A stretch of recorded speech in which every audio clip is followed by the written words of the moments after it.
Hallelujah, Jesus, Panginoon. Lubos naming pinagdarasal ang mga taong nalilis ang landas sa mundong ito.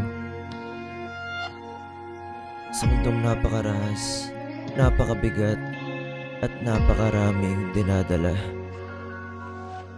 na minsay di na namin kinakaya ang puot at lungkot na aming nadarama.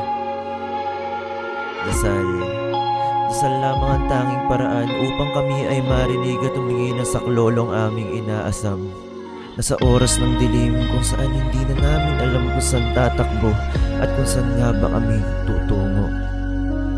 Kay daming mga anghel ang nag-aawitan at tinuturo ang ilaw na iyong dinadala sa bawat anino.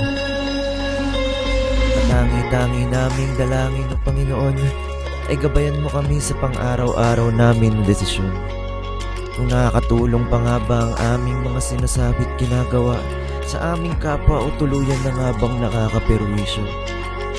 Bawat galaw ay iaalay para sa iyo at para sa ikatutuwa mong makita na ang tanging gabay at bulong mo lamang ang papakinggan upang kami magkaisa.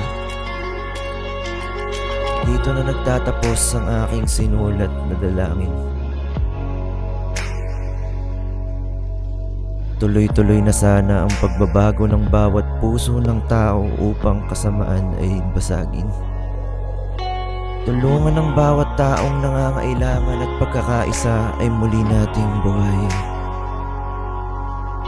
Kaya sana'y maging mabait ka rin sa iyong kapwa at ganun rin ang mundo sa ating dasal.